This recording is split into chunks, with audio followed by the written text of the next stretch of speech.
de répondre à un ami ou un jeune frère qui m'a écrit. Je pense que beaucoup vont se retrouver dans cette histoire. Ce message est particulièrement pour ceux qui sont encore autour de la vingtaine. D'accord, la vingtaine. Même pour ceux qui se retrouveront d'ailleurs. Il faut travailler.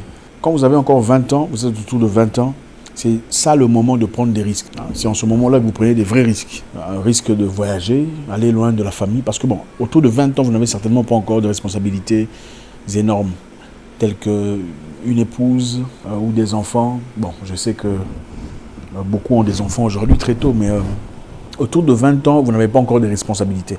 Voilà pourquoi d'ailleurs, on vous prend à l'armée autour de 20 ans, 18 ans, 19 ans. On préfère ceux-là parce que voilà, ils partent entièrement dans leurs responsabilités. À 20 ans, vous partez, s'il faut partir. S'il faut aller ailleurs, s'il faut aller dans une nouvelle ville, vous prenez vos dispositions, vous en allez. Vous allez commencer la vie. À 20 ans, vous apprendrez beaucoup de choses. À cet âge-là, vous apprendrez beaucoup de choses. Vous apprendrez comment résister à la douleur, résister à la déception. Certainement, vous serez déçu. Vous apprendrez comment survivre, comment ne dépendre que de vous.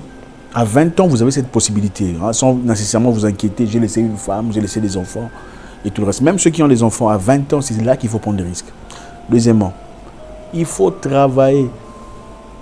Il faut travailler énormément, sans cesse. Il faut travailler comme un fou. Je ne sais pas ce que c'est dans votre cas, ce que vous avez comme ambition, comme responsabilité. C'est à 20 ans que vous commencez. Vous voyez, c'est un peu comme le football. Au football, on vous commence très jeune. Pourquoi? Pour devenir un Ronaldo ou un Messi, il faut commencer jeune. Tu peux commencer tard, c'est vrai, mais le niveau de talent ne sera pas le même. En tout cas, comparé à celui qui a commencé tôt. Donc, c'est autour de 20 ans que tu commences à bosser sur ton objectif de vie. Tu bosses dur. Si tu es en train d'étudier, étudie dur. C'est vrai que les études, je voudrais dire, c'est vrai que ce ne sont pas les qualifications qui définissent l'avenir d'une personne. Parce qu'il y a beaucoup de gens qui étudient le droit et finalement deviennent commerçants et réussissent dans le commerce. Ou médecins, enfin étudient la médecine pour devenir autre chose. Mais concentrez-vous sur ce que vous faites. Si ce sont les études, faites-le correctement, convenablement. C'est après ça que vous commencez à bosser comme un malade. Bosser comme un malade veut dire passer des nuits blanches.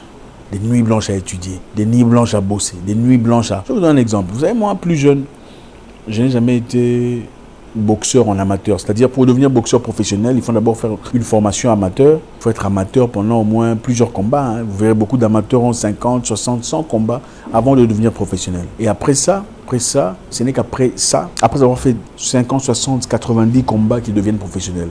Donc, ils deviennent professionnels avec beaucoup d'expérience déjà. Mais pour moi, qu'est-ce que j'ai fait? Comme je me suis retrouvé dans un milieu et que la boxe n'avait jamais été mon ambition de vie, en fait, moi, ça n'avait jamais été mon ambition de vie. Je m'étais retrouvé dans un milieu où j'avais absolument rien, je n'avais pas d'argent, je n'avais rien.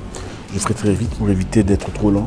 On m'a offert une opportunité de boxer pour me faire de l'argent. On m'a dit, bon, si tu veux, tu parais fort, on peut te donner une petite formation de très rapidement ici et puis tu vas aller boxer. Peut-être que ça t'aidera à changer ta vie. Qu'est-ce que j'ai fait? J'ai bossé dur, chaque jour. Je n'ai pas passé une seule journée. Même les dimanches, je m'entraînais. Même pendant Noël, le 25 décembre, les gens sont... Moi, je m'entraînais. Le 31 décembre, je m'entraînais. Le 1er, je me suis entraîné. Donc, j'essayais de rattraper le vide que j'avais. En tout cas, pour ceux qui ont gagné à travers l'expérience amateur, je l'ai fait pendant l'entraînement. Donc, j'ai appris pendant le boulot. C'est-à-dire, il ne faut pas passer le temps. Quand vous n'avez pas encore d'argent, vous n'avez pas le temps d'aller faire la fête. Ça n'a aucun sens. Quand vous n'avez pas encore d'argent ou des situations, vous ne pouvez pas aller acheter des histoires chères. Oh, chaussures à, je ne sais pas moi, combien de euros. Oh, montre. Ce n'est pas ça la responsabilité. Quand vous n'avez encore rien, restez célibataire. Parce que la triste réalité est celle-ci, même s'il vous faudrait quelqu'un de très bien, c'est rare d'en trouver. Et en plus, vous aurez besoin de soutenir cette personne. Vous n'avez rien. Concentrez-vous sur vous. Et en plus, ça vous prendra un peu ou si pas beaucoup d'énergie que vous pourrez placer en travaillant sur un objectif personnel de vie. Je recommence. Partez, prenez des risques. Numéro 2, travaillez comme un malade. Ne dormez pas. Je travaille dans une entreprise de télécommunications, dans cybersécurité, ingénieur architecte. Mais la plupart de ces qualifications, j'ai commencé par un travail en ligne. C'est-à-dire, j'ai fait CCNA en ligne, CCNP, ICND1, ICND2 en ligne. Je fais CompTIA, A+, N+, S+, toutes ces histoires-là, MCAI en ligne. C'est-à-dire, pendant que tout le monde se reposer après les cours. Moi, je restais à la maison en train de bosser dur, nuit et jour, travaillant. Okay? C'est après, quand j'ai senti que je n'avais peut-être pas plus la passion de ce genre de travail, que je me suis redirigé vers autre chose. C'est-à-dire, partez, prenez des risques. Numéro 2, bossez comme un malade. Numéro 3, ne dépensez pas votre argent dans des bêtises, sauvegardez. Ça vous aidera à vous performer, à avancer. Quand vous êtes jeune, okay, et vous mettez de l'argent de côté chaque mois, vous mettez de l'argent de côté chaque mois, au lieu de dépenser à acheter une montre qui ne vous vaut rien, au lieu de dépenser de l'argent à faire la fête, on n'a rien, on consomme jusqu'au matin. Oui, on n'a rien, on consomme jusqu'au matin. Oui, c'est vrai. Ceux qui n'ont rien consomment jusqu'au matin. Ceux qui n'ont rien consomment jusqu'au matin, parce qu'ils n'ont pas compris. Ceux qui ont de l'argent ne consomment pas jusqu'au matin. Il arrive un moment dans la nuit, ils partent. Ils rentrent à la maison. Donc, c'est ça la mentalité qu'il faut adopter. Pour gagner dans la vie, il faut faire semblant de ne rien avoir. Ceux qui font semblant d'avoir n'ont rien. Ça, je vous le dis. Celui qui est fort ne dit pas je suis fort, je suis fort, je suis fort. C'est faux, il n'est pas fort. Celui qui est fort se tait parce qu'il n'a rien à prouver. Maintenant, pour préparer la trentaine ou la quarantaine, il faut commencer à investir à 20 ans. Si vous avez 30 ans, peut-être plus, vous êtes entrepreneur ou peu importe, vous n'avez pas beaucoup d'argent, il faut quitter là où vous habitez, là où ça vous coûte cher, pour aller dans un milieu où ça peut vous permettre de voler. C'est vrai que des fois, je vous dis qu'il faut se mettre dans des endroits bien, mais je ne vous dis pas qu'il faut dépenser tout votre argent dans des histoires qui peuvent être managées correctement. Quittez votre maison chère là, allez quelque part ailleurs, là où c'est moins cher, là où vous pouvez assumer vos responsabilités. Numéro 2, quittez le bureau là qui vous coûte cher, beaucoup d'argent. Allez vous installer quelque part ailleurs et investissez cet argent dans votre marketing. L'argent que vous dépensez pour le loyer, dépensez cet argent à faire plus de marketing ou de marketing de qualité.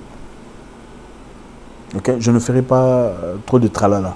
Premièrement, je répète, prenez des risques. Quand vous êtes jeune, vous prenez des risques. Des risques calculés, évidemment.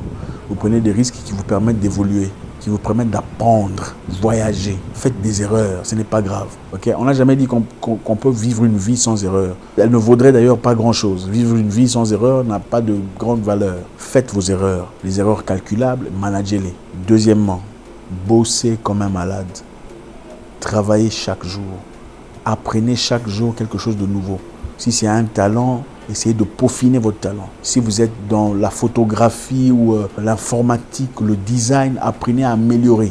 Allez auprès de quelqu'un qui a plus de connaissances, d'expérience. N'ayez pas honte ou peur d'acheter des cours internationaux qui vous permettent d'améliorer, de devenir particulier. Ne faites pas partie de la moyenne. Okay? S'il y a 10 ou 19 vidéographes, je sais pas, informaticiens, qu'est-ce qui vous fait croire que c'est vous qu'on va choisir? Ce sont vos particularités qui vous séparent. Donc prenez ce temps-là nécessaire pour améliorer ce que vous avez. Troisièmement, ne dépensez pas votre argent dans des bêtises. Dépensez ici, on fait la fête là-bas, il me faut une chemise ici. Il y a des moments où il faut être pauvre. Il y a des moments dans la vie où il faut être pauvre d'extérieur, mais riche à l'intérieur. Économisez de l'argent. Vous ne pouvez pas dépenser tout ce que vous avez 100% dans des bêtises. Ça n'a aucun sens. D'ailleurs, moi je vous conseille, quand vous commencez, vous gagnez un peu d'argent, divisez par 2. Les 50% vous mettez à droite. Et puis les 50% qui vous restent, vous divisez encore à 2. Vous devenez 25%, vous mettez encore à droite. Donc 50% vous mettez à droite. Vous divisez les 50% qui restent, poussez les 25 à droite. Vous ne mangez que celui-ci. Si vous le faites pendant 5 ans déjà, vous verrez une très grande différence.